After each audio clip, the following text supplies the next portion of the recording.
décembre 2022, débutent les activités de l'atelier régional de planification 2023, cadre de coopération UNFPA 2023-2027 du Bureau du Fonds des Nations Unies pour la population au niveau de la région d'Ottawa, du 8 au 9 décembre 2022. Ainsi, nous avons pu échanger avec le responsable de l'UNFPA Tawa, Dr Hassan Boukardoudou. Écoutons les objectifs et les partenaires de cet atelier avec lui. La méthodologie de l'atelier, en fait, c'est une démarche participative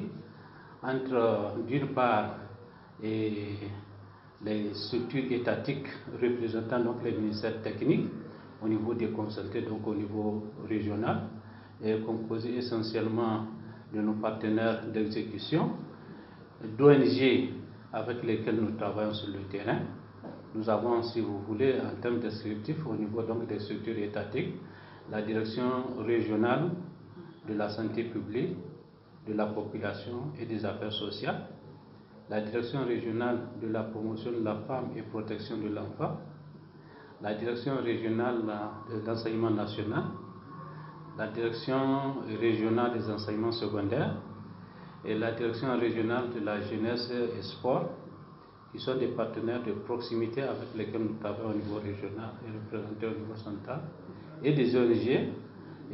comme l'APBE et l'ONG Adkoul et l'ONG Katam Matassa. Ensuite, il nous a exposé les résultats attendus à l'issue de cet atelier au niveau de la région d'Ottawa. En fait, le corps même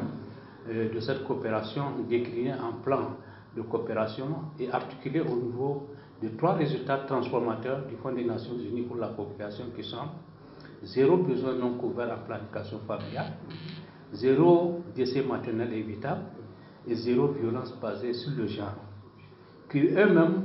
ont une déclination en 4 produits. Les 4 produits là tournent autour donc, de la thématique planification familiale, le produit, autour de la thématique santé maternelle pour le deuxième produit, autour de la thématique violence basée sur le genre au niveau de la 3e thématique et au niveau de la 4e thématique par rapport donc, à la santé sexuelle et reproductive des jeunes et des adolescents. Donc en fait, les participants à cet atelier-là vont se pencher par rapport donc, à la réflexion au niveau régional. Où en sommes-nous par rapport donc à ces différentes thématiques, la situation régionale, pour pouvoir avancer à élaborer la question de les défis auxquels nous avons fait face dans le cycle passé et qu'il faut tenir compte dans le cycle qui est à venir, et maintenant voir quelles sont les actions que nous allons proposer au niveau de la région en termes de spécificité régionale à prendre en compte dans la mise en œuvre du nouveau plan quinquennal de coopération entre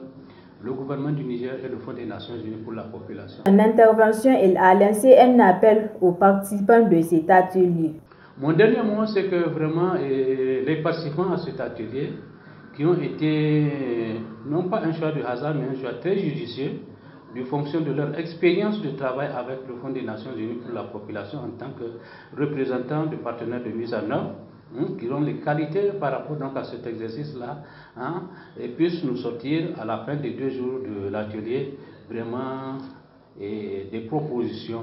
concrètes, opérationnelles, qui vont améliorer l'état de santé des populations au niveau de la région d'Ottawa pour les 5 ans à venir dans le cadre de la coopération entre le gouvernement du Niger et le Fonds des Nations Unies pour la population. Pour terminer, retenons que cet atelier se déroule aussi dans les autres régions, à savoir Difa, Maradi, Tillabéri et Zender.